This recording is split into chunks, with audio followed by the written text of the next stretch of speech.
I guess out front there are some business cards. If you'd like to join the 5 Points email list, you're welcome to do so. There's an email list on the back of the little card. So, that said, there are a couple of city councilors here tonight that I'd like to recognize. Councilor Steph Mandel. Steph, can you stand? Thank you. Councilor Russ Stevenson. Over here. And Councilor David Cox. There's David over here. Thank you all very much for coming tonight. I think you know these guys are very active, involved, and it's great to have you here tonight. We appreciate it. So the format for tonight, we're going to have the meeting like this. We're going to have the minister and the church have 20 minutes to present what their plans are. We're going to have the neighborhood group have 20 minutes to report and present out on their thoughts. And then we're going to open up and have Q&A. And so we hope to have a good 40 minutes or so of discussion and Q&A. So get your questions ready. Recognizing this has been a little bit of a exciting topic around the neighborhood channels these days. You know, we're all professionals, we're all neighbors, so please be respectful of each other and people's different opinions. Share your own, but be respectful of others, please. Okay. Let me introduce the people who you'll be hearing from tonight. First, Dr. David Haley, who's pastor of Barton Baptist Church, and Marybeth Johnston, who is co-chair of the Long Range Capital Planning Committee, and Kristen Muse, I've lost you, Kristen, there you are, who is associate pastor at the church. Okay, please welcome them.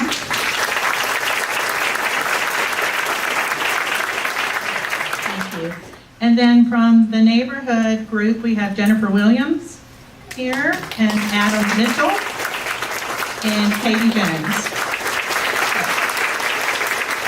With that, we'll get started. Let's see if we can get our mics all working here. So, do we want to make sure your mic is working? Let me mention too, we had planned to live stream this, but we're actually going to not live stream it. We're going to film it and post it. So Travis, you just let us know if the audio is not working, if you have any issues. It's working. It's streaming too, though. Oh, it is streaming. Mark it. It is streaming. Where will you be streaming to? Facebook.com/Raleighite. Thank you. What was that, Travis? Facebook.com/Raleighite. Facebook.com/Raleighite. Yep. Okay, and we'll post that in some notes. We had so many folks tonight, you might not have had time to sign in. There'll be a sign-in sheet going around. If you could just add your information, please, so we know who is here. Thank you. You're more adept at these things than I am. Well, now, if I do that for loudspeaker, Yes. can we just set this right up here? Right here.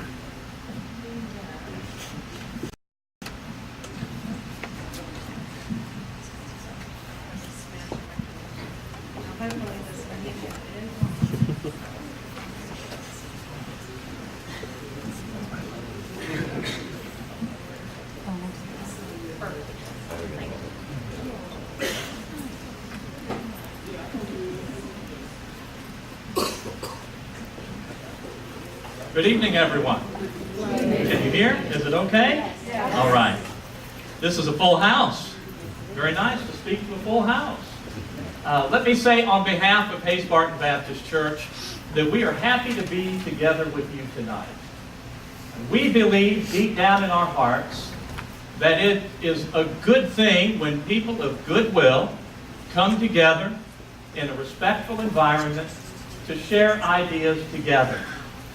And you know that's true even when the ideas they may be sharing may be very different. So it's a good thing to be here. We're glad that you're here, and we're glad to be here. And we thank you for the opportunity to share a bit about what we're thinking about. And then what our promise is to you is that we will listen very carefully to what you all have to say, and we'll look forward to continuing in this dialogue. Barton Baptist Church has been at the corner of 5 Points since 1926.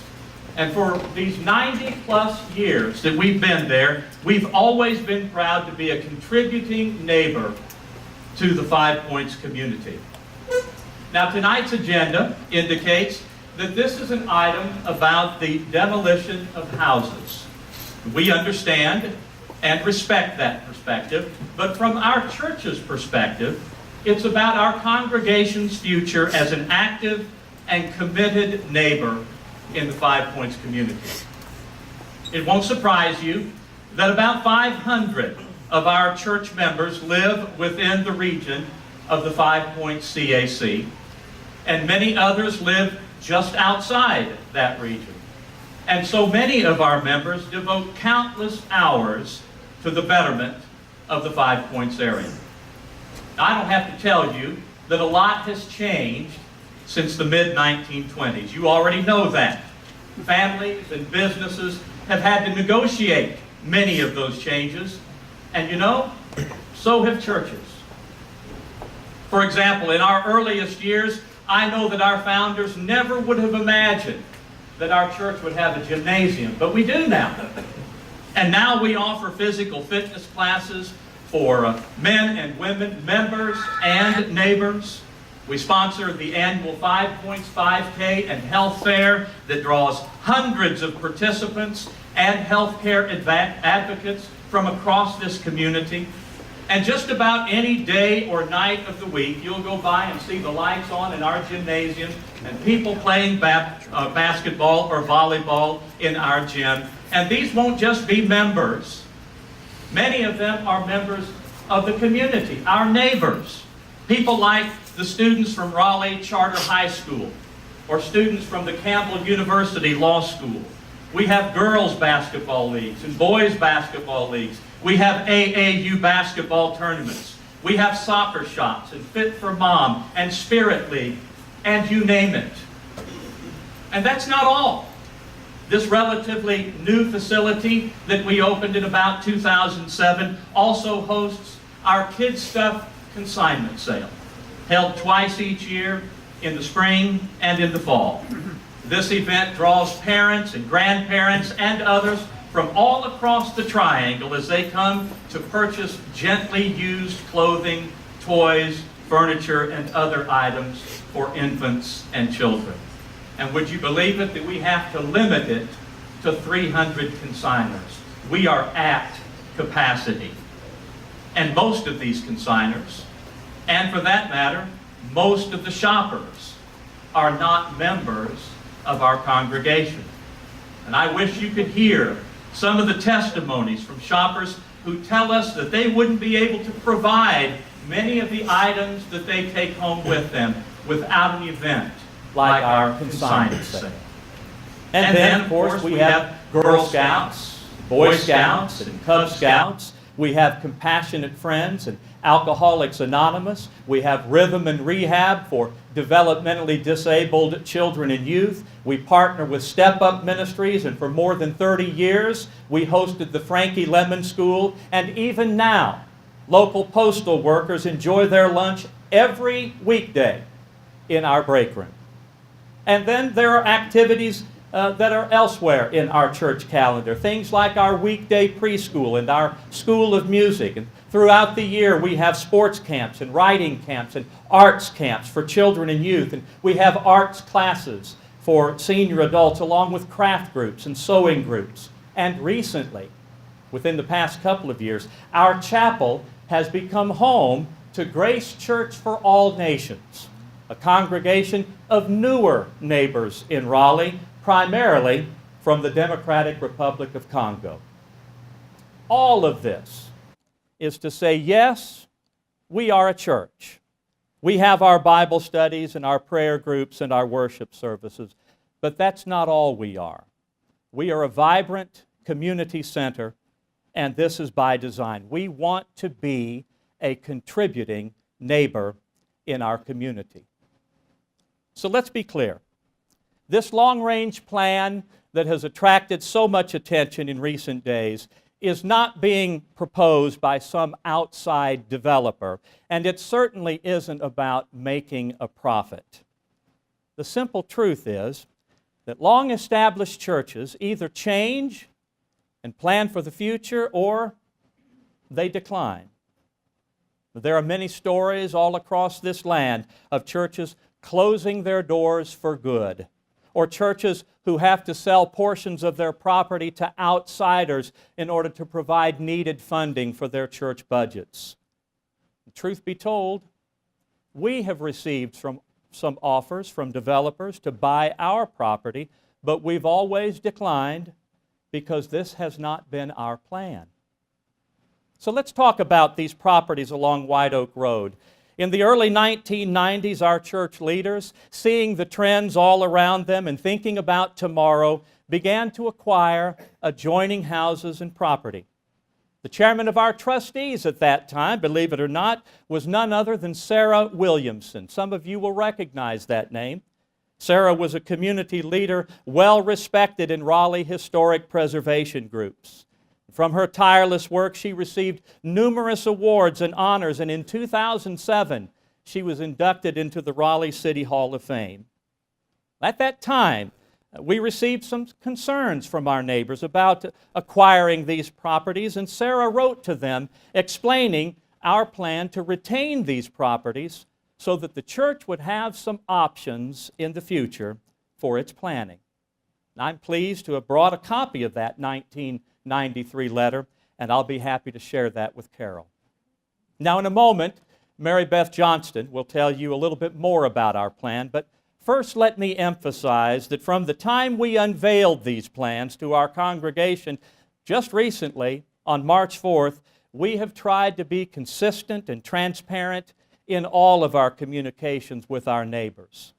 On the very next day, we shared these plans, and in the brief brochure that we provided, we stated on two separate occasions, one in bold type and another in italics, that these plans are only conceptual.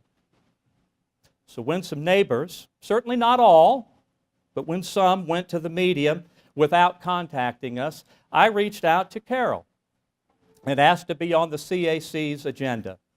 Our church leaders believe that the CAC would offer us the best opportunity to share accurate information in an open, honest, objective, and respectful setting. And since that time, we've had positive discussions with Russ Stevenson and Steph Mendel. We've had a meeting with our neighbors. We've had conversation with members of the 5 Points business community. And so, in conclusion to my remarks, let me say that as our plans progress, we will continue to reach out to our neighbors, and we assure you that good ideas, wherever they come from, will be considered. You are our neighbors, and we want to be a good neighbor. And so now I'd like to invite Marybeth Johnston to the podium. Marybeth is a longtime member of our church. She is a former chair of our diaconate, and she is the co-chair of the Long Range Capital Planning Committee. And she's going to come and speak about our internal planning process and offer some additional information about the plans we are considering.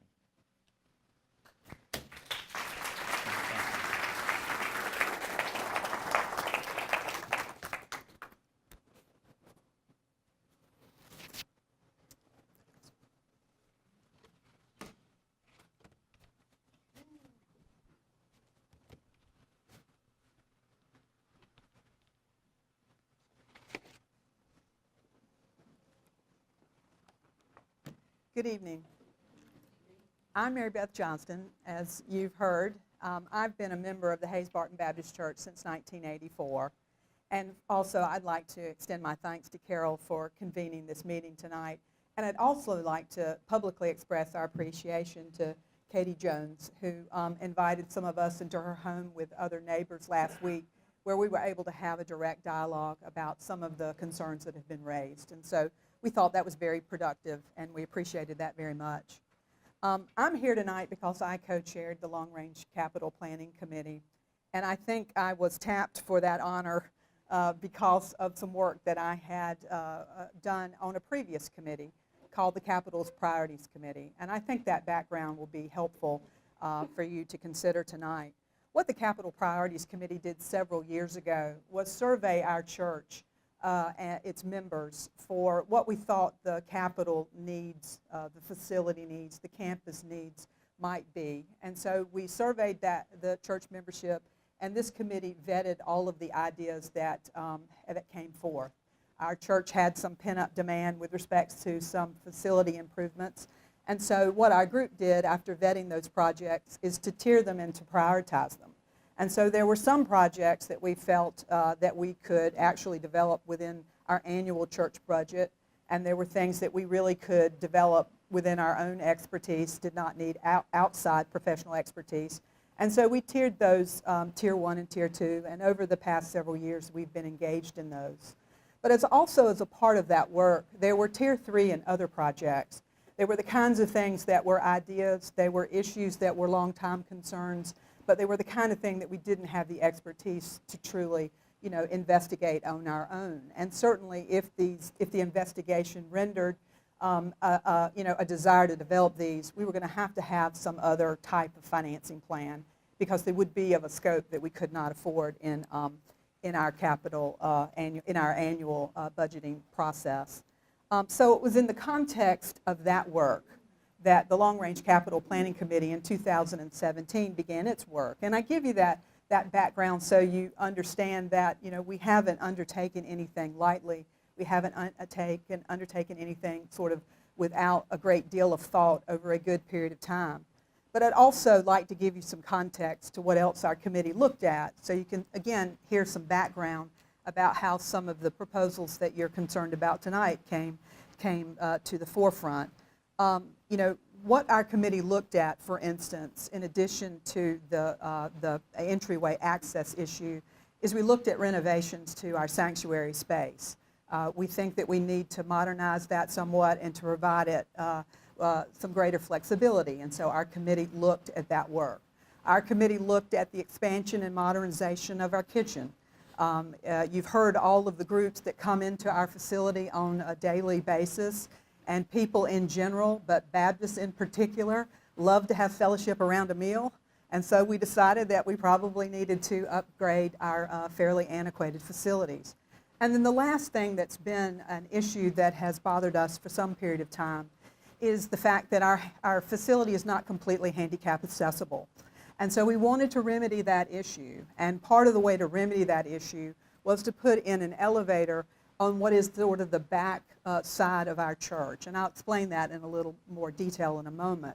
But it was in the context of exploring accessibility that the idea of a back entryway with a covered walkway with some accessible parking actually came to light. And so that is sort of how this came to the forefront.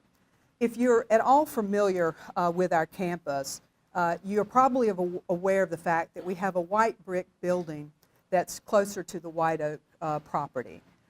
That is where our chapel is housed. It's where we have had some senior adult Sunday school classes. It's where we have our nursery area that services our Sunday worship services, but also our weekday preschool. It's where our 1s and 2s actually meet. But it is the part of the building that is the only sort of sole remaining piece of the facility that survived the fire that our church experienced in the 1960s. And as Dr. Haley has already mentioned, we have other groups that meet in that chapel, but it's not, and that part of the building is not handicapped accessible.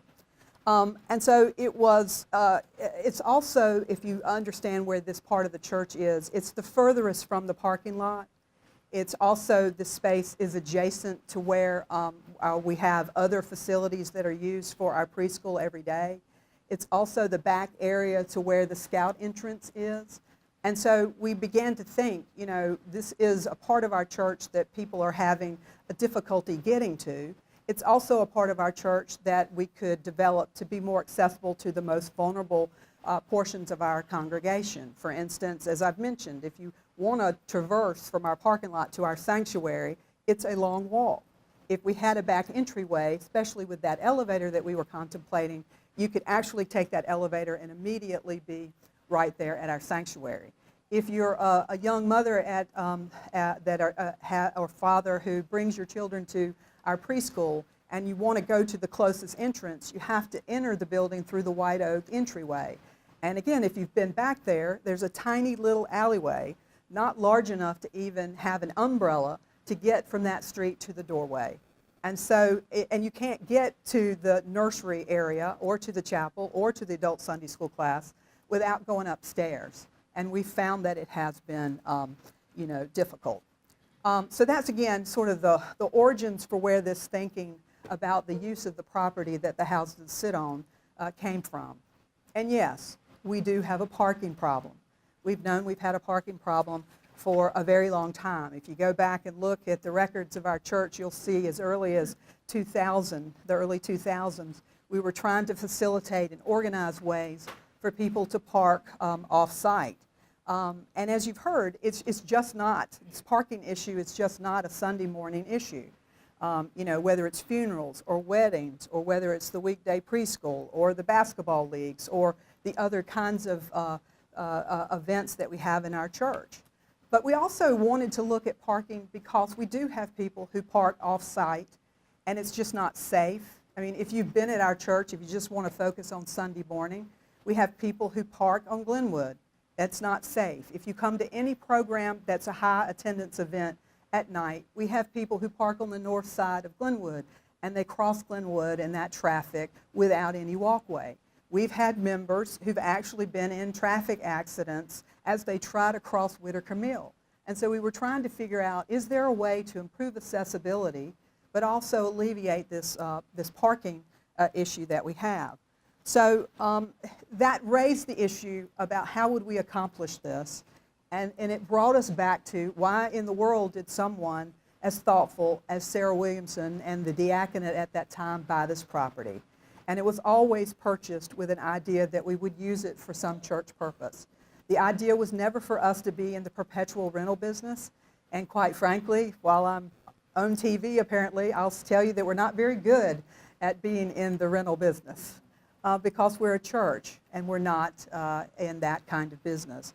And so we have the property. We do believe that there's a way to develop it with great beauty. If you look at our Family Life Center and how we've landscaped that property, if you look at how we've developed a portico at the front side of the Family Life Center, we think we can make it attractive. And so it was with this that we believed that it was worthy of exploration. And so I want to echo something that Dr. Haley indicated, is that once our committee finished its work, it had an informational meeting with the church membership on March 4th. And if you're familiar with the internal organization of a Baptist church, the congregation is the final decision makers. And no decision has been made. We are not even at a point where we would bring this kind of thing to our membership. But we did want to inform them of the kinds of concepts that the committee had thought about.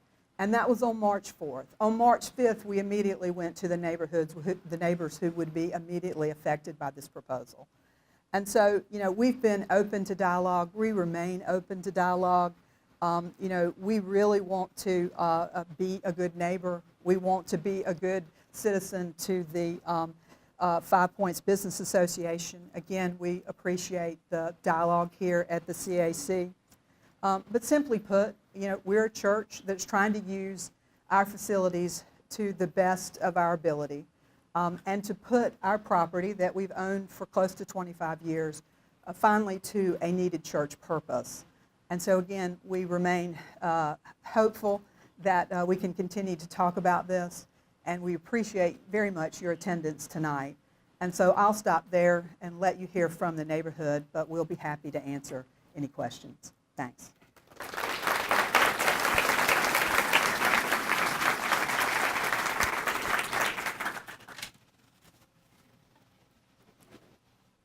do I do with this? Can I set it here? This is the one we need for to capture the videos. It's very technical up here. It is. It's all kinds of things. So there's Travis told me right below your nose. Where the woman knows. Let's see if that works. Travis, that's good? Good. Okay. Okay. Sorry. You let me know when you're ready, because I'll say a couple of words. This is my mic. Hello, everyone. I'm so excited to be here because I look out and I see so many people who are enthusiastic about this community, no matter what side of this room or opinion you have. It's just really nice to be in a room where people care so much.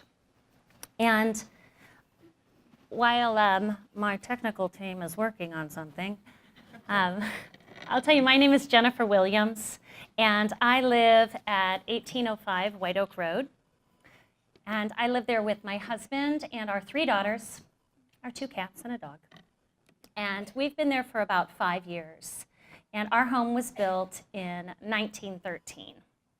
And I love the house so much that I told my husband when we moved in, I said, when I leave here, you're going to have to take me horizontally, because I just love it so much. Just to comment a bit on how the information was relayed to us, because I've been interviewed a couple of times in the media, and things always get kind of sliced and diced. And things that were left out were that I made a point to say, we are not looking for an adversarial relationship in any way, shape, or form. These are our homes, and we live. I wouldn't, but I could spit to the church. And I want to be comfortable in my home, and I don't want to be arguing with the church in any way. So in my first interview, I said that, and it wasn't put in there. So the second time that someone was on the street, and I didn't call the media, was there, I was out walking my dog with my daughter, and I said, you know, in the last interview, I said, please, it was left out that we really want to have a good relationship, and please don't, I'm going to say this on camera, please let it be in there. And unfortunately, maybe it didn't make for good TV. It missed it. So, do you want me to wait? Okay.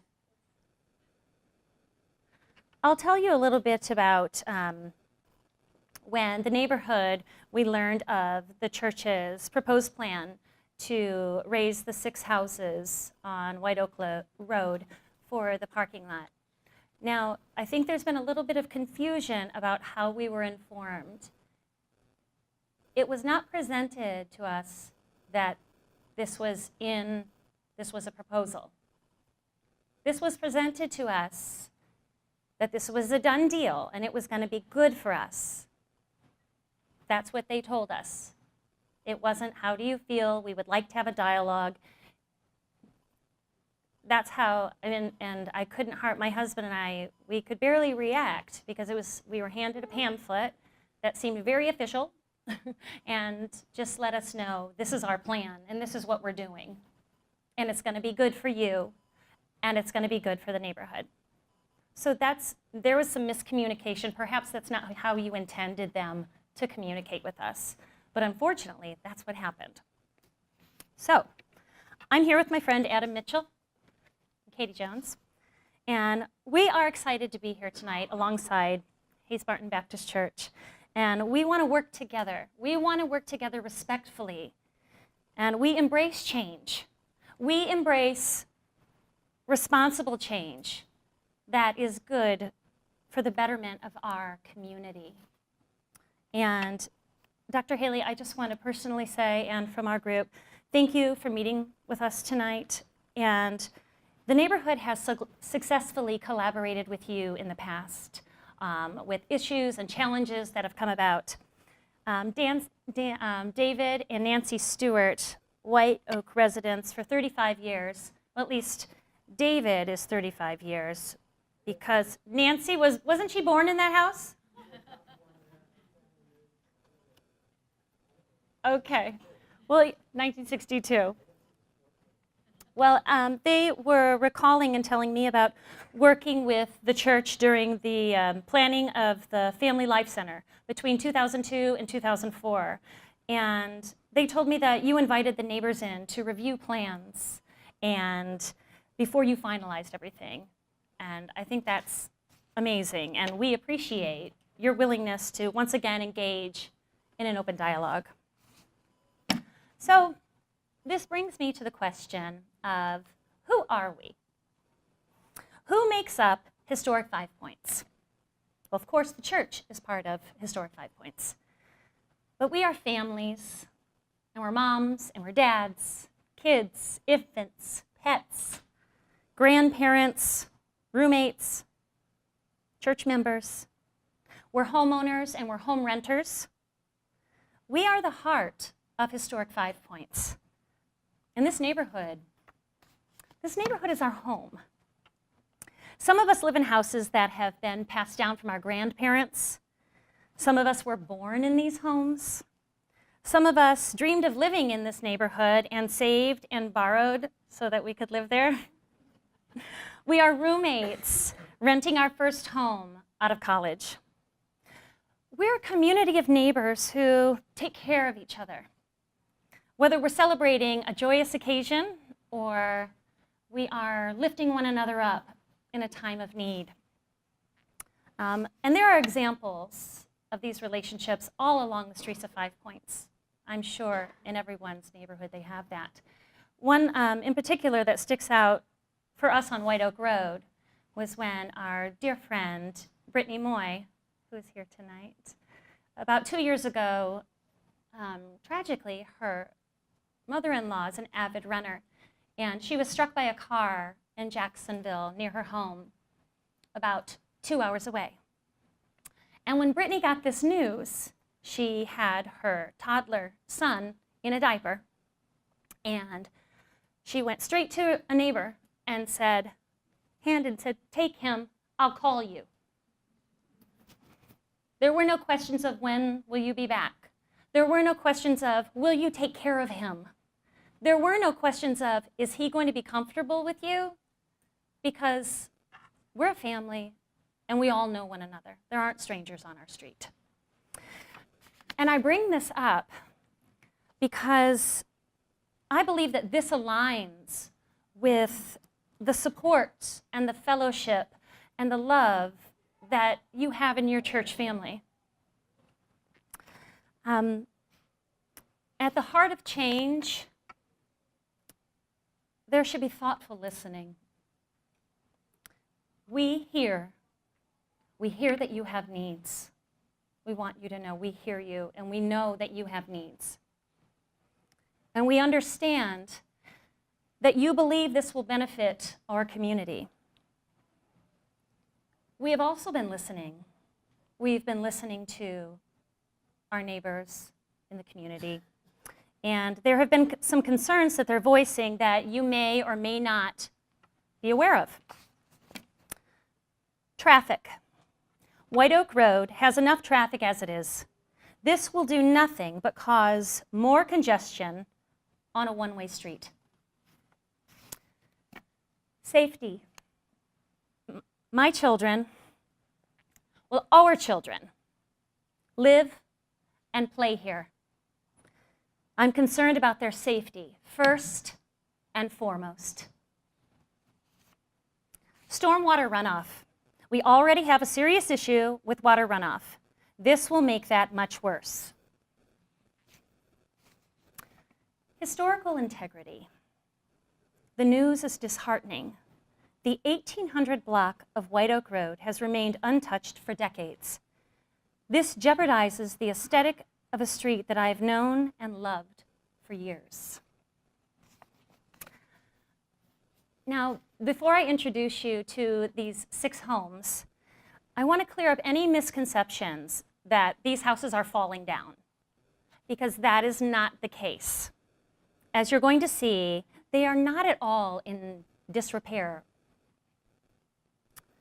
The 6 homes that we're trying to save were constructed between 1921 and 1930 as part of a larger development of neighborhoods around 5 Points that began with the completion of the streetcar line from downtown along Glenwood Avenue.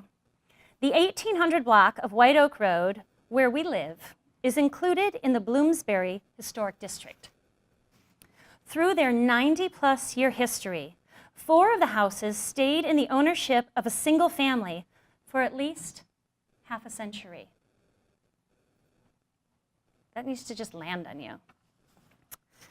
And that time, we're losing people from that era. I lost my grandfather 2 weeks ago at 93, and he could have grown up in one of those homes. And we're losing those people, but we have things that are there that take us back and that we will always be connected to.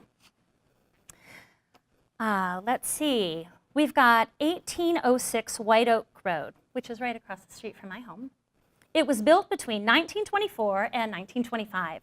This house is a one-story craftsman bungalow, and by 1945, the house remained in the family through 3 generations until 2018, when the house was purchased by the church. And that was the same day the neighbors found out about the plans to tear the house down. 1810 White Oak Road, acquired by the church in 1998. This Dutch colonial revival was built between 1925 and 1926. It has been home to church missionaries over the years. 1812 White Oak Road, acquired by the church in 2004. This is a classic 2-story American four-square. It was built by 1926. It is currently home to a young family who have a precious baby girl. Oh my gosh, I can't take it. And they've only lived there for a short time. And they offered to purchase the house from the church because they loved the house so much and they loved the neighborhood. 1814 White Oak Road, acquired by the church in 1992, was built between 1923 and 1924. This one-story frame house is well-preserved classic frame craftsman bungalow. And those renter, college roommate girls enjoy that home and that porch, and we sure love seeing them over there. 1816 White Oak Road, acquired by the church in 1991, was built between 1930 and 1931. The charming one-story house is a period cottage constructed of stone. It was the first home acquired by the church in 1991. I'm partial to that house. I think the stone is awesome. And 1818 White Oak Road, acquired by the church in 1993, built by 1922, is a substantial American four-square and the last house to be impacted by the planned parking lot. And I would like to also reiterate that in the recent years, I know you say that you aren't good at being a landlord, but you've maintained the properties. Since I've lived there in the last 5 years, they've been maintained well. And again, this is obviously, it's not just about bricks and mortar. It's about being connected to something bigger. It's about changing a landscape and history, and the difference between moving into a neighborhood where you think you're going to have people living across the street from you, but instead, those homes will be gone and you'll have a parking lot. And now I would like to thank you all and turn this over to Adam Mitchell.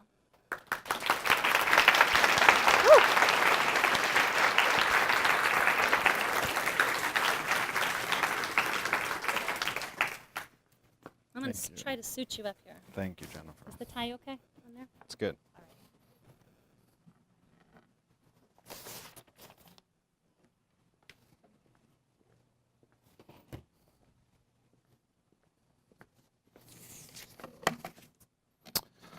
Thank you, Jennifer. My name is Adam Mitchell. Excuse me. I've lived on White Oak Road with my wife and daughter for 10.5 years. Dr. Haley, it's interesting. Our house was built in 1926, the same year as the church. You've already heard from Jennifer what an incredible community we built with our neighbors, so I will not recover that ground. Instead, I'd like to speak directly to Dr. Haley, the leadership of the Barton Baptist Church, and its members who are here this evening. And I would ask that you listen with open hearts and minds, and I believe that you will. At the outset, I want to acknowledge that we do understand the difficulties of being a growing church in a historic urban neighborhood. Dr. Haley said that the challenge is change or decline, and I agree. But I think it's how you change and how you grow that matters. Now, I want to be clear that our opposition to this project is not about disrespecting the church or its leaders. I believe that you're trying in good faith to solve an issue that faces the membership of your church. The church leadership had the courage to come, and this was referenced before, to sit down with us in Katie's dining room and have a frank conversation about this issue. The church leadership is here again tonight, coming with the courage to have this conversation, knowing that there is strong opposition in the neighborhood to this project. And my takeaway from these meetings, from this meeting tonight, is that the leaders of the church are good, neighborly people. But they are good, neighborly people who are unfortunately stuck on a bad idea. And it is because I believe in the goodness and neighborliness of the church that I believe that the project will ultimately be abandoned. I asked this question to the church leadership rhetorically at our meeting last night, and I'd like to ask it again this evening. First, I want to engage in a little thought experiment with you, and bear with me. I'd like you to actually do this. Picture your home, your house in your mind. The place where your children grew up, the place where you and your neighbors have gathered for barbecues and other celebrations. Now keep that picture in your mind. Imagine now that some business or organization, doesn't matter, it could be a church, it could be a school, and let's even assume that that organization, that business, that school has the best of intentions. But you have learned that that business or organization is proposing to demolish the 6 houses next to yours or across the street from yours. And in place of the 6 homes in your neighborhood, they plan to put an asphalt parking lot. So Dr. Haley, Ms. Johnson, church members, if this was your neighborhood, your street, or the 6 houses next door or across the street from yours, what side of the table would you be on tonight? Would you accept that organization telling you that the parking lot is good for you, would be good for your neighborhood? Or would you come together in opposition, not because the organization is made up of bad people, but because that organization was proposing a bad idea? I honestly believe that you can build up your church without tearing down half of a block of a historic neighborhood. But it'll take leadership, and leadership of the kind that does not press forward no matter the consequences. The kind of leadership that tackles conflict and challenges and encourages people to be their best selves. The leadership I'm talking about will mean talking to your members about some things being more important than convenience. That the integrity of a historic neighborhood, your neighborhood, our neighborhood, demands some sacrifices. At our meeting, Dr. Haley asked if we had any solutions to the issue. Well, here are just a few strategies that are currently being used by your peer urban churches. Multiple services on Sunday, running a shuttle service. Some churches even have remote campuses to spread out the people. Do these options cause some inconvenience for your members? Sure, they do. But we think some things are more important than convenience. There are other approaches as well. And Ms. Johnson articulated, and this is an important issue, that one concern the church is trying to address is ensuring that the youngest preschoolers are dropped off close to their classrooms, which, as she said, is along White Oak Road. And we all agree that the safety of young children is of the highest priority. We've read in your 3-year growth plan that one of your goals is to promote intergenerational activity. So instead of putting in a parking lot on White Oak, what if you have the children dropped off at the covered entrance you already have on Whitaker Mill, and have those children greeted by retired congregants who escort them to their classroom each morning? What a wonderful opportunity that would be for both the younger and the older generations. And there are surely other solutions as well.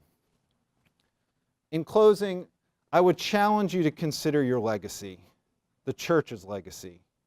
Will it be one of creative problem solving, of challenging people to make choices for the greater good? Or will it be one of literally demolishing half of a block in a historic neighborhood? I believe you will make the right choice. Thank you for listening.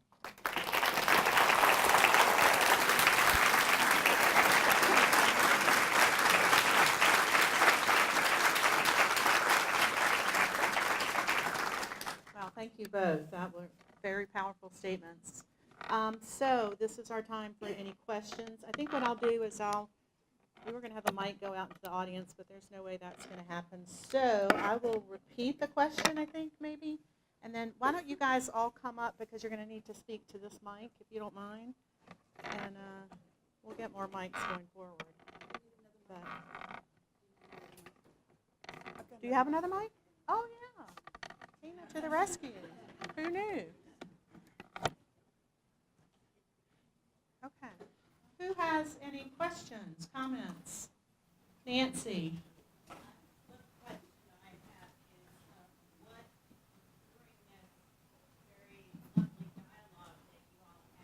Hello?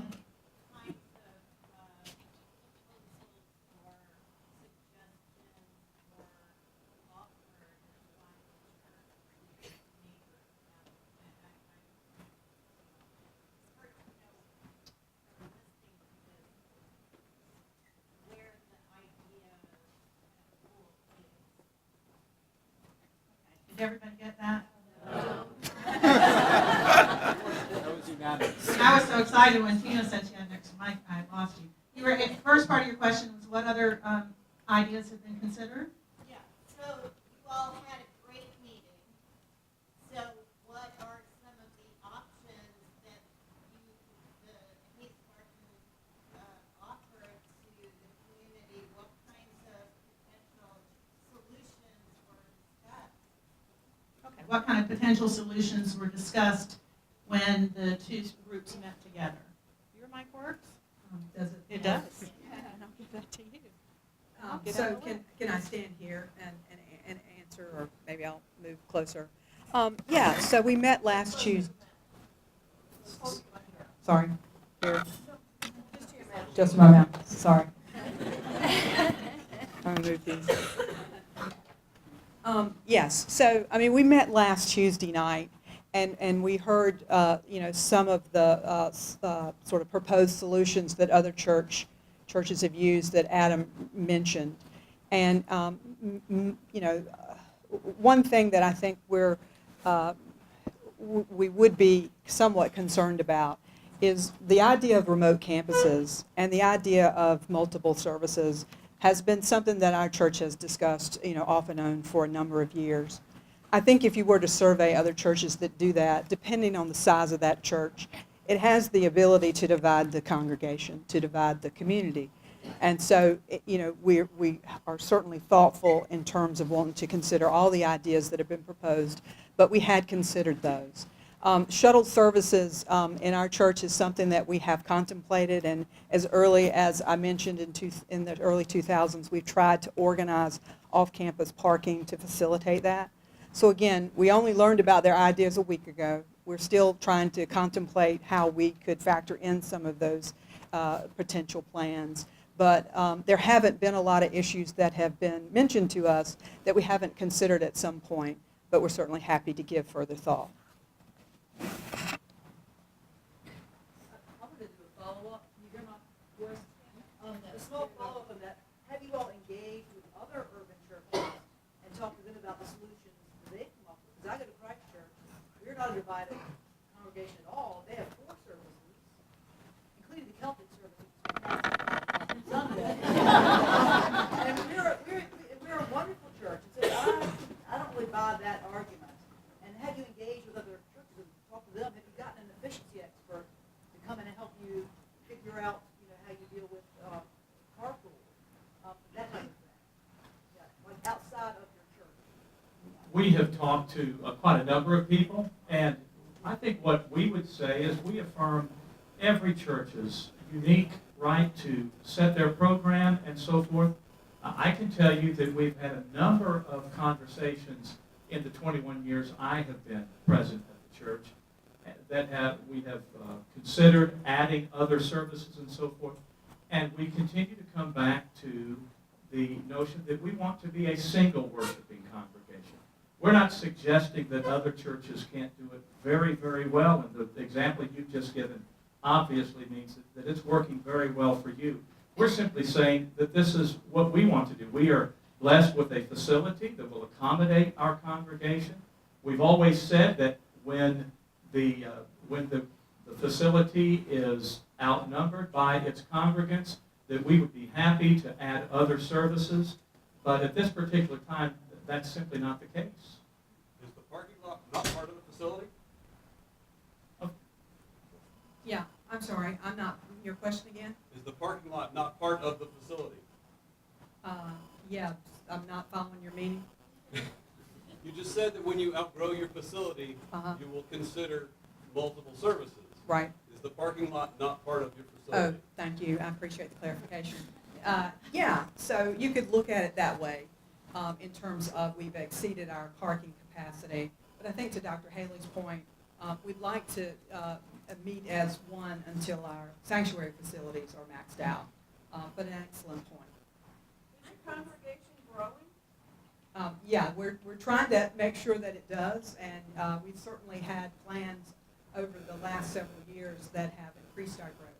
I'm concerned about watershed, and I put on like a 10 by 12 foot deck on my property, but I still have about 200 feet here. Stand up. I still have about 250 feet of wild grass, and I had an inspector come out to my house to make sure that I'm not dumping water on my neighbors. We already had a massive flood right down there at White Oak and Alexander, and spent millions and millions of dollars in the city of Raleigh to put in a pipe. I mean, I don't understand how all these parking spots are going to not make that a worse situation for everyone. And the neighborhood is moving, you all, it's very inconvenient, the roads are closed, because they're flooded out. And I just would say that the other piece of this is building parking is great for those few times when you're using them, like a funeral, you have a wedding, you have one service, one Sunday. But I live 2 blocks away from this church, and I walk by there at all times of day. My youth kids and have done for many years, and 99.9% of the time, the vast majority of the parking spots in that lot are vacant. And so you are building a capacity.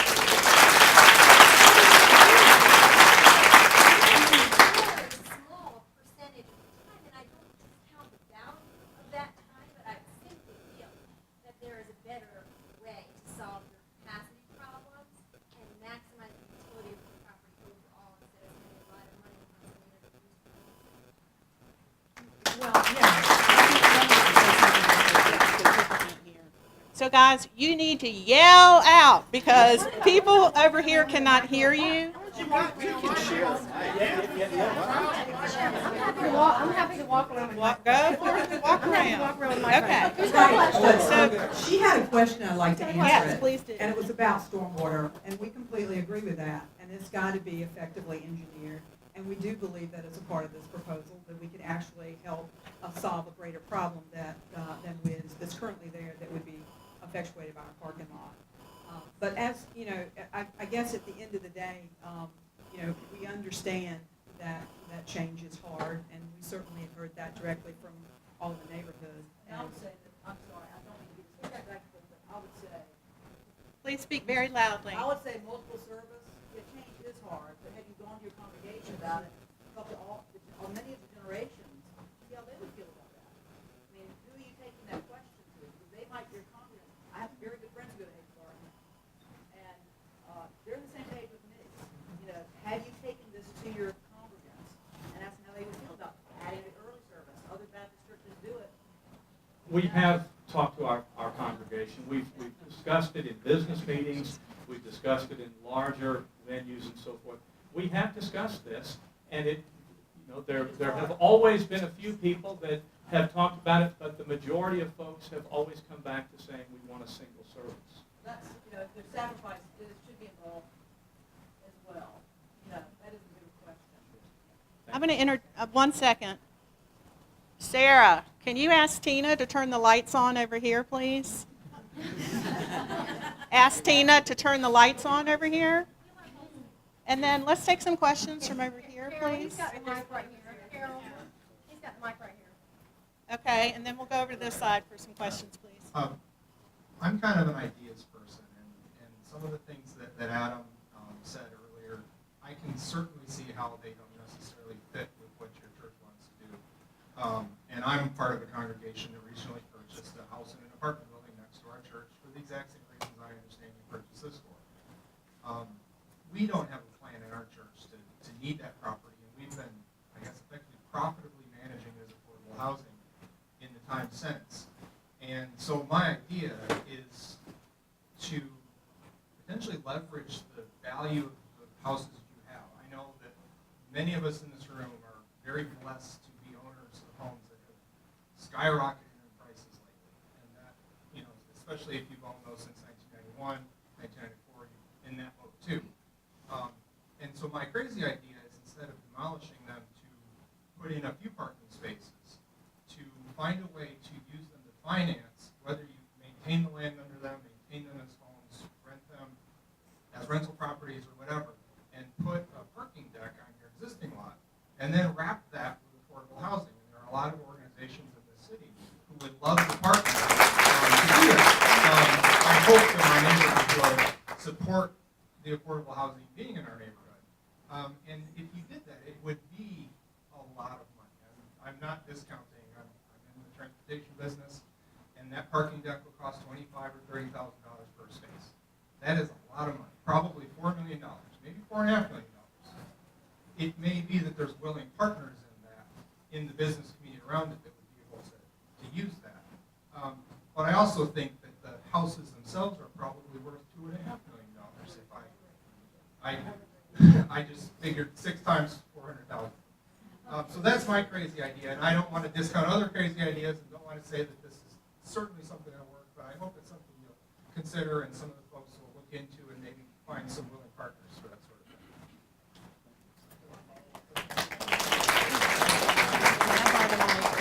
thing. Sorry for all the runaround, but we need mics. Hello, your ideas, you stole one of my ideas. Good for you. The only idea that I can contribute after he spoke is that there may be a way, this is off the cuff, you might want to find out how many people in the congregation need big spaces, medium spaces, and compact spaces. How many can carpool? Because I'm a member of a church where the people next door let us use their parking lot on Sunday mornings and for certain other events when they're not open.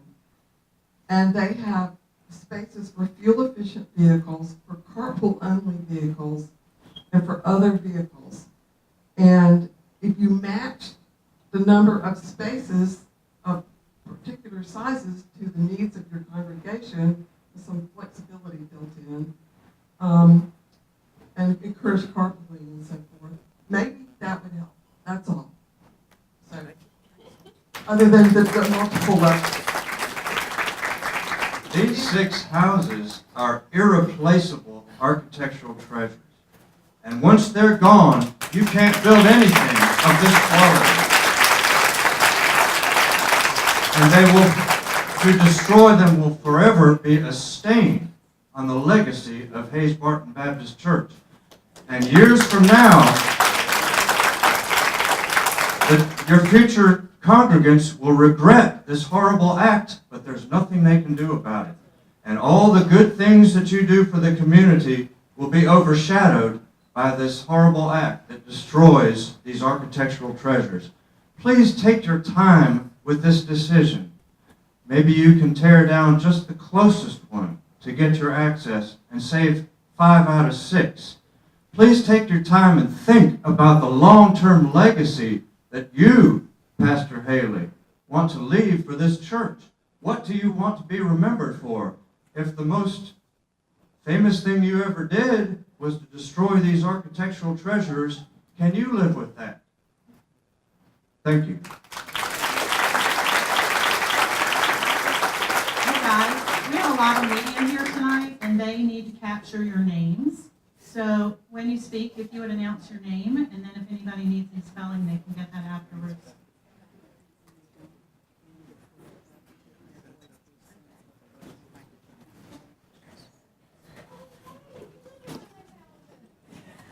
She stole my thunder. Good evening. Good evening, everybody. I'd just like to iterate 2 points made. We all live in Raleigh, and we all know that affordable housing is a big issue. And I would just like to say that I'm grateful for the opportunity of having lived in 1814 with my wife when we first moved here. My baby girl was born there. We couldn't afford our own house.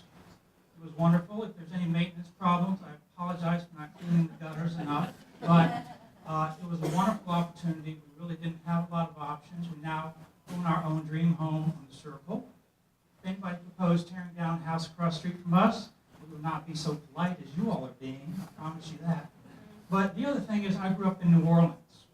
And we are very proud of our neighborhoods in New Orleans. And the only place I've ever been that I felt that have as beautiful neighborhoods as New Orleans is Raleigh. And my wife and I could have moved anywhere in the country, and we moved here. And I just want to say those 2 points, affordable housing and the beauty of the historic neighborhood and context. It might not be each single house is a monument, but together they create this beautiful fabric that I'm not sure everybody appreciates. So thank you for that.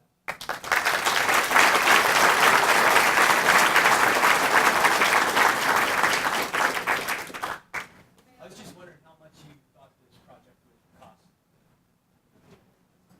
I was just wondering how much the project would cost to take the house down and build the parking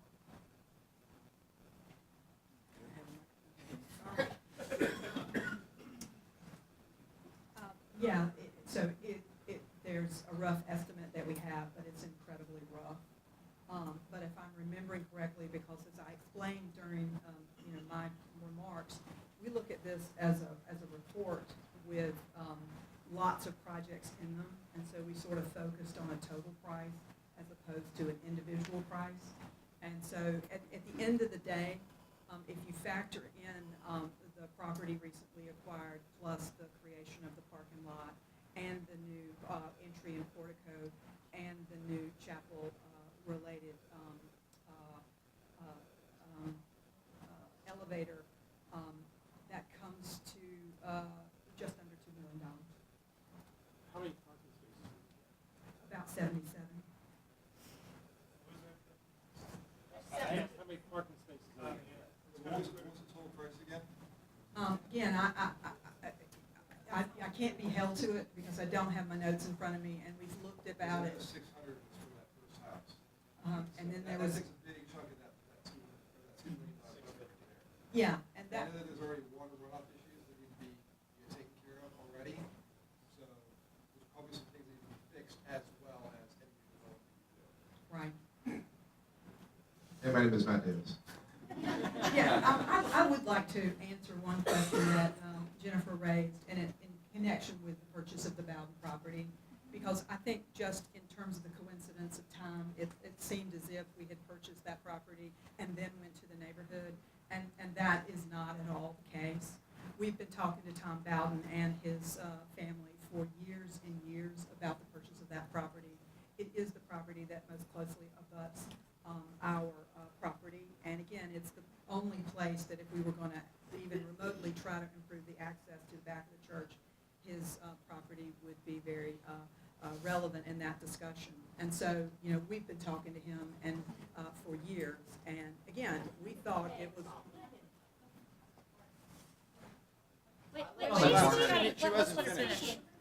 Right, so all I was going to say is, because that came together in the same season of time that we were developing these plans, we just thought it was like meant to be.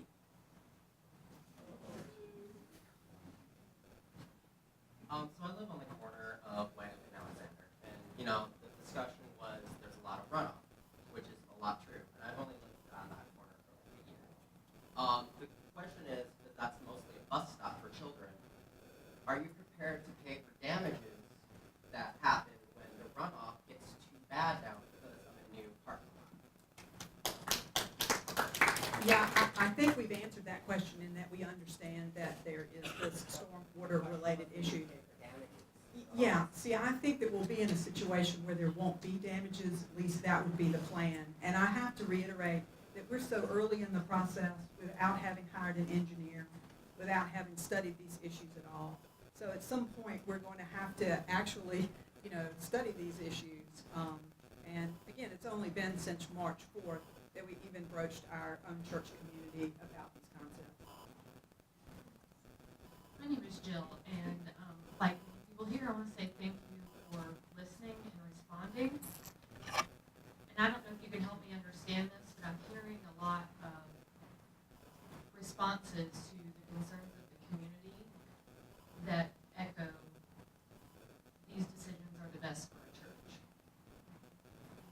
And that's not always what's best for the community that surrounds the church. So it's hard to sit and listen to people say, I hear you, we want to do what's best for you, but we're still going to consider our congregation. And I will say that I get that you serve the community. I understand that you have a lot of programming. I don't take advantage of it. That's my choice. So your parking lot doesn't serve me, and I live in this community.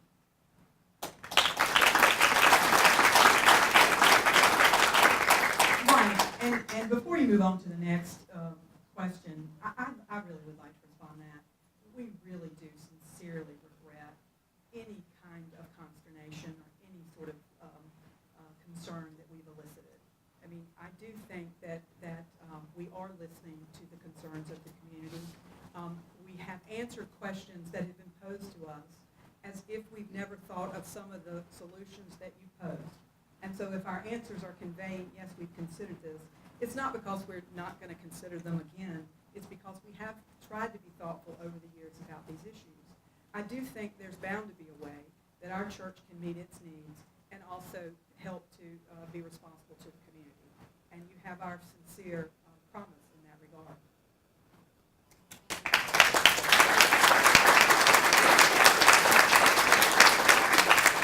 I wanted to preface this question with a yes or no question. So that question is, do you pay property taxes, or are you responsible for property taxes on the properties in question? That's a great question. So I'm sure that we don't pay property taxes with respect to the church property itself as a tax-exempt entity. I'll have to get back to you. We do pay property taxes on the rental houses, yeah. So, yeah, I just have not very good public speaking, so I wrote this down. When I heard about these plans, my immediate reaction, I imagine like many in this room, was more or less a sense of outrage and dumbfoundedness. Please mic to your mouth. Like many in this room, I imagine, was more or less a sense of outrage and dumbfoundedness. With that kind of reaction, it'd be easy to dig in and villainize those behind the plans. But I think it's useful in this context to pull back and try to find the ways in which the church may just be responding rationally to the intentional and unintentional incentives built into the laws and rules that shape development and land use standards. Property tax is one of those major influencers, and from my amateur understanding of this, it's clear that these kind of material divestments are strongly incentivized in the case of secondary or investment properties.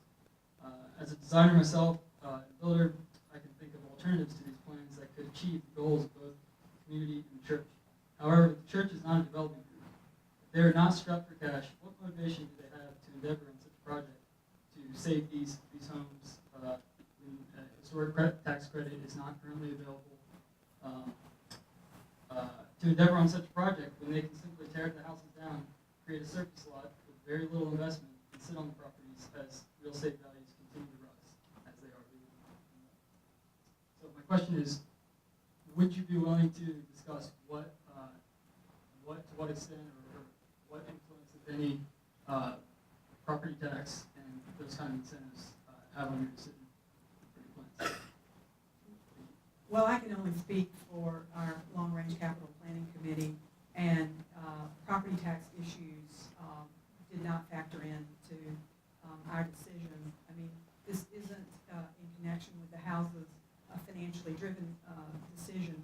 I would say, and again, Jennifer raised this, we appreciate the fact that the outside of the houses, are presentable. We very much appreciate that. But they do require constant upkeep. And at the end of the day, we are going to have to make some, major changes to make sure that they stay, presentable and livable. But yeah, the property tax issue wasn't something that factored into our discussion. My name is William Dodge. I'm actually a lifelong Raleigh resident. My first memory in life was grabbing ice cream with my mother in Park Pharmacy when I was a kid. Like Brian, I actually didn't know this until right now. I grew up in 1814 White Oak Crest. I'm trained as an architect, and I also am a partner at a nationally recognized preservation and architecture firm, Hamburg. I'd be happy to help in any way that I know you guys have the best intentions. This is a really terrible idea. So many levels. Seriously, if there's anything I can do, please let me know. I'm happy to help in any way I can.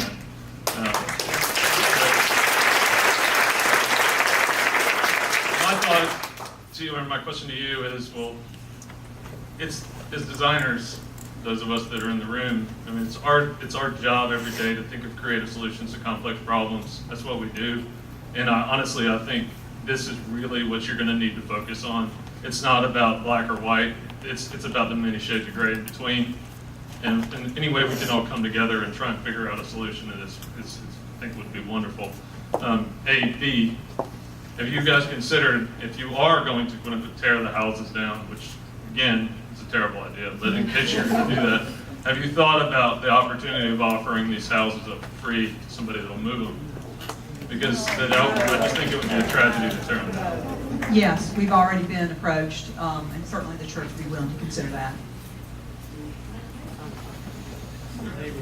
Some house that people said they wanted to buy the house. You could put those houses up, which would finance some of the other issues maybe and solve some of the other expenses to your project without having to tear the buildings down. And obviously, people in the neighborhood would like to continue living in those houses that they're renting now, or there would be families who would love to do it. I live on the Circle, and oftentimes when a house, people move in on some rental properties on the Circle, and they send a notice around. If you're ever interested in selling your home, let us know first, because we'd like to live in this neighborhood. This is the Bloomsbury section of neighborhood of Five Points. So you could certainly recoup some of the money that you feel like you need to explore some of these other answers.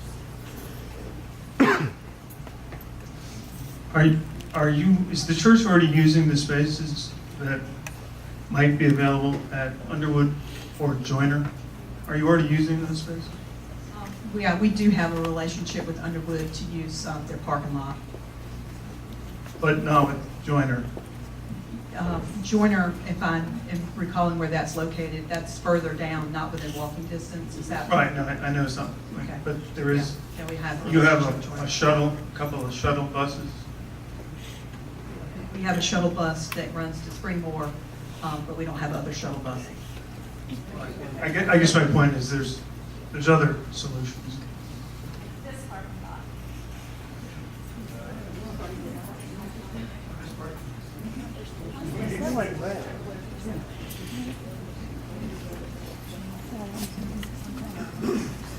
This plan is sure to depreciate the value of the homes on that block.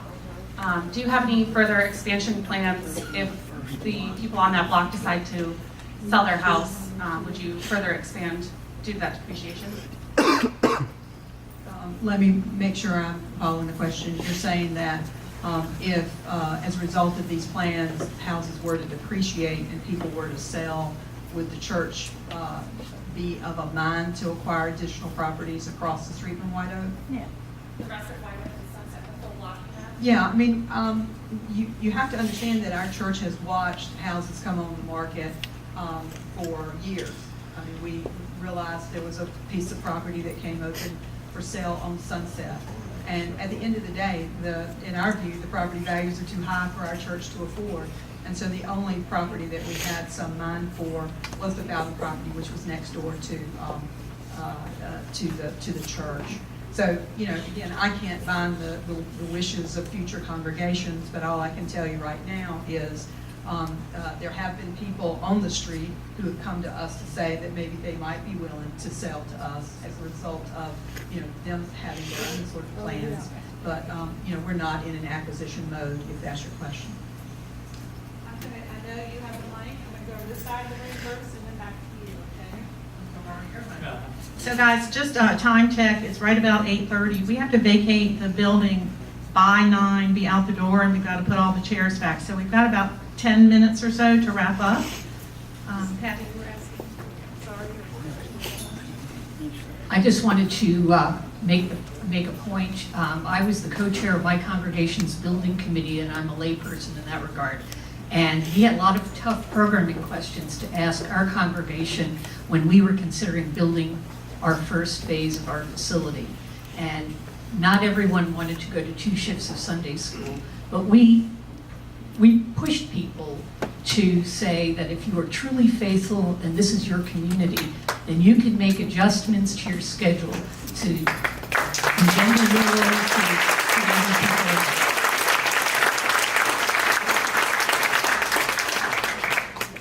Hi, so I live on White Oak Road, I guess catty corner to where the parking lot, potential parking lot would be. And so I have 2 small children, you know, who love being outside, playing in the front yard, and so we're outside a lot. And so their safety has always been an issue because we have tons of traffic issues anyways. People flying the wrong way because it's the one way through the street. People don't always obey the speed limit, which was already a huge concern. And then when I learned that there was going to be potentially another entrance to your church put off of our street, that really concerns me because I guess maybe in my mind, you know, I'm thinking people are going to be leaving your parking lot and not knowing which way they're supposed to go and getting disoriented. Not to mention that I think, you know, there were also some mention of it being a delivery entrance. So having large trucks on our street is just very concerning as a mother of 2 young children. And I know there are a lot of other, you know, parents and people in particular just, you know, who are concerned about safety.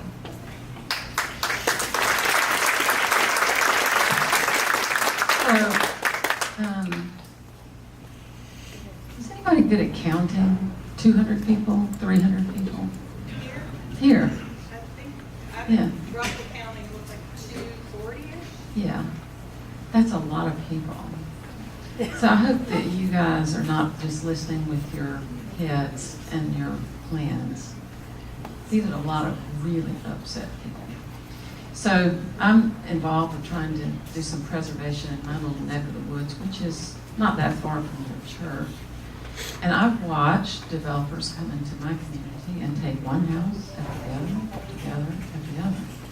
And some of the stuff they put up in place of the historic houses that have been taken down, I walk past those houses every day and it doesn't get any easier per day. I can't imagine how these people are feeling about the thought of living across the street from a parking lot when they used to live across the street from historic houses. It's not an intellectual thing that's going on here. It's a matter of heart.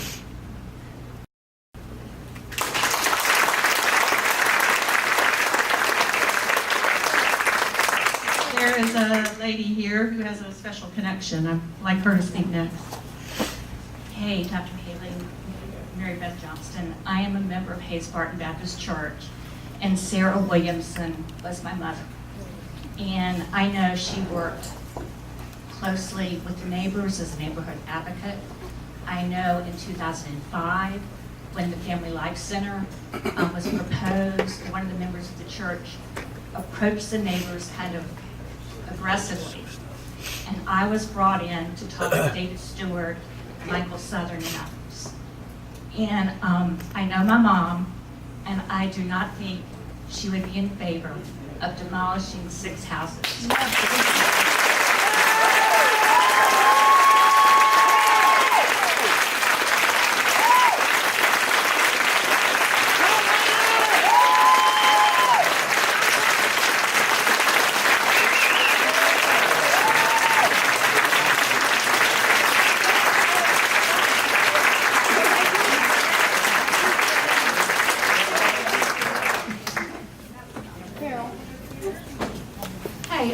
Rebecca Pace, and I don't live right around that neighborhood. I live at Wrighthurst, the Bishop's Park area of St. Mary's Way in Glenwood. So that was when actually the Methodist Children's Home used to own it for orphans, and then they found there wasn't as much of a need for orphans. So they developed half of it. They didn't tear anything down, I don't believe, but you know, part of it still has the older houses, and we all get to use that park. A couple things. I'm interested in this just because I'm from Eastern North Carolina and lived in Raleigh a long time. I'm interested in history. My mother's from the Netherlands, and she always kind of laughs that, you know, when we have a store that says, oh, it's been here since 1972, you know, and she's like, okay, it's not 500 years old. But that's the way it is, and we don't have as much history as, say, in Europe. But I do appreciate older houses. I mean, you could look at it in comparison to Europe, 100-year-old houses and perhaps that old, but in comparison to the ugly 1960s stuff that has been put up downtown, you know, for our different legislative buildings, I do think it's important. And that neighborhood, you know, once people went out to the suburbs and had bigger areas, that neighborhood is the way people used to live and are still enjoying it, to have that sense of community. I do want to make the point, so I you know, am concerned that they would be torn down. I wanted to make a point that I live in that park area, and the Raleigh Charter School, sorry if any of your children go there, they moved in there without consulting any of us. And so they put in an entrance, and well, older people that live near me are always concerned that they're going to get run over, their dogs are. I literally have to come out creeping like this and hope I don't get hit by a car, because they just fly. And it's not just the younger teenagers, it's the mothers dropping them off too. So I do understand that people here on that one-lane road would be concerned about that being an issue. And I haven't looked at the plan. I do interior design, and so I'm interested in that. I haven't looked at your plans well enough to be able to tell if the backyards are very big with those 6 houses, because perhaps you know, the houses could be kept, and you don't have much of a yard, but you could use that for some additional parking. And again, I haven't looked at it to know how many would be helpful, but I just want to bring that up. Well, Eleanor, while you're passing the mic to this gentleman in the tan jacket, we have a question over here, and then the gentleman with the blue stripes, I know you've been waiting for some time, will be next. I do want to thank you both for being here and for listening. I was really struck by something, I think it was you, Dr. Haley, two facts that I learned tonight that I didn't know, and I apologize if it wasn't you, but we learned tonight that growth is essential for your church, and you're working hard to grow, and that makes sense. That's what churches and businesses and organizations do. But the other thing that also really interested me is that you've said publicly that when you outgrow your facility, you're going to go to multiple services. So you are going to grow, because that's your plan today. And if you grow, you are going to outgrow your facility. It's inevitable that you're going to go to multiple services given the course you're on today. So why not just accept the inevitable today and make 250 people in this room very, very happy? And I want to say one other thing, if I could. I live on White Oak. I know the street, I know the houses, and it seems to me that there's really 2 things you're trying to accomplish: parking and access. Access for children and seniors. And I think the access part is very, very admirable. Why not take down the one house you just acquired, do all the other construction you have planned so that you have the covered entrance, cars go in where that house you just acquired is, the other 5 houses stay up, and then the cars exit either on Sunset, which is probably not a great solution, or Whitaker Mill, which probably is a really great solution. And again, you make the 250 people in this room very, very happy, and you get one of the things you need. And look at, it's 2018. If you look at the research, nobody should be building parking lots in 2018. Cars are going away. So you can either make a 20th century solution, or you can go with a 21st century solution, but a parking lot is not a 21st century solution, and it's going to make a lot of people angry, and that's not the way to be in a community. So I beg you to take into consideration the things you've heard here, including your own plans that eventually will have you go to multiple services, so do it now. And also consider tearing down one, keeping 5, and making a lot of people very happy. I'm Edward Walker, and I am a member of Hayes Barton Baptist Church right now, and I see a lot of my fellow members here. But I think I need to let you know, your love for your community is the love that we have for our church. And you are blocking us from trying to reach out to our community. That's what, and we are being vilified because we are wanting to expand our church. That's not fair. So you want to talk, you look at the plan. If we take down one house, we don't have that, you can't connect. The parking lot does not connect, and it's not just a parking lot. We need the parking spaces. Truthfully, that's true. It's accessibility for our members with disadvantage who don't have the capabilities to walk the 200 yards from the parking lot through the Whitaker Mill side to our sanctuary. This would knock it down to 25 yards for them to be able to get on an elevator and get to church. That's our goal. Our children are over on that side of the church. Loading them, dropping them off, parents, and unloading them, it's safer over there. Deliveries coming in there, they would not exit. It would not be prudent for them to then exit on White Oak. They would come through the backside of the parking lot and exit on Whitaker Mill. So I understand. I live in a 1952 home. I understand. I don't mind. You know what? It's not just a parking lot. You would expose the side of the church. I live on South Hall Road. I don't live in Five Points. I do. Okay, guys. And it's all not, right. I mean, you know what? But I'm, like I said, you're vilifying us. It's not a parking lot, just a parking lot. And it's not asphalt. This is a means for our congregation to be able to worship. And you dictate to us that one service, multiple services, that we've explored these options. And we're wanting to explore others. We're trying to listen to you, but to be vilified only because we're wanting to try to make our church more accessible to the neighborhood. That's not right. Please come to our church. I invite you. Come and worship with us. Meet us. Let us get to know you. Let us walk you through the facility and show you how this connection works. Please don't make a judgment on just a parking lot when you've never been in our facility. Please come, worship with us, meet us. We would like to meet you, and we'd love to have you come worship with us. Thank you.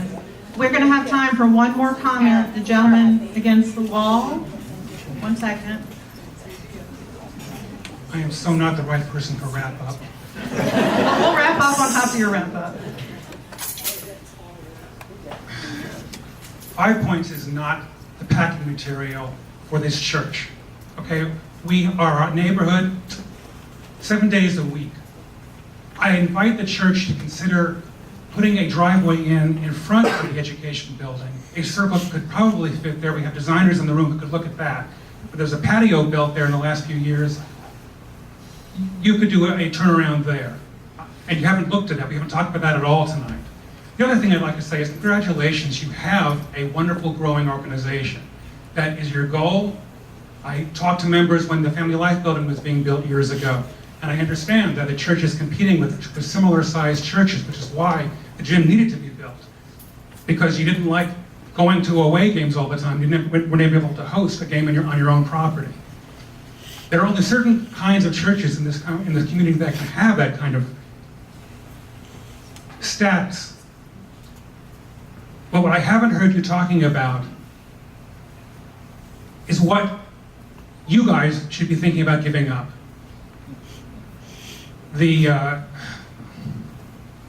I'm sorry, I live on the next block, I've lived there for 26 years, and I think you're doing this neighborhood a disservice.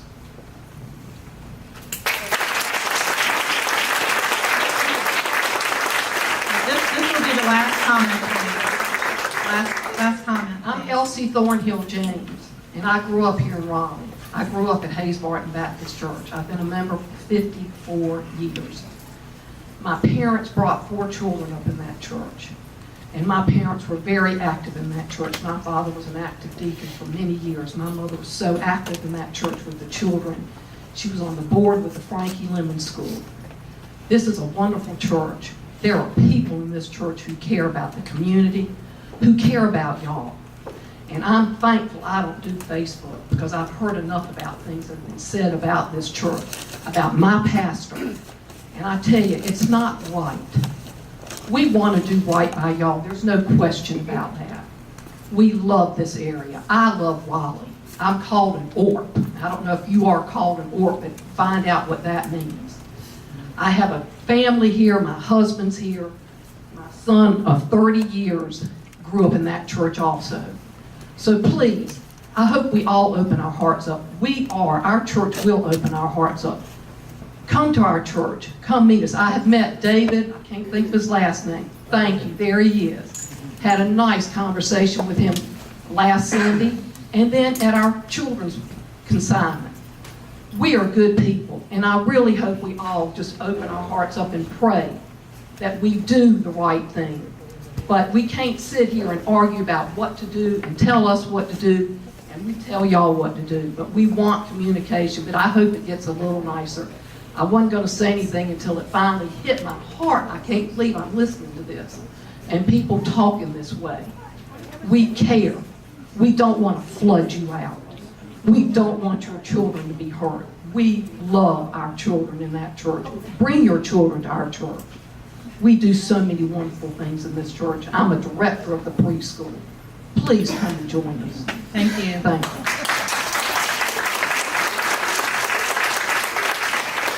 Two quick things. We have police officers here who are not here for crowd control. They got the word that this was a regular CAC meeting, and they came here to introduce themselves because they're our new officers.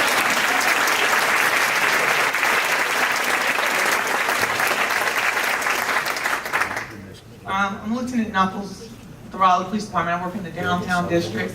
I've been here for 23 years, and this is Officer Paljak. He rides the beat area up here. So, we did not know that this was a special meeting. We thought it was a regular CAC meeting. We're trying to get our officers to drop by more CAC meetings across the city so that you actually see our faces and see the officers that patrol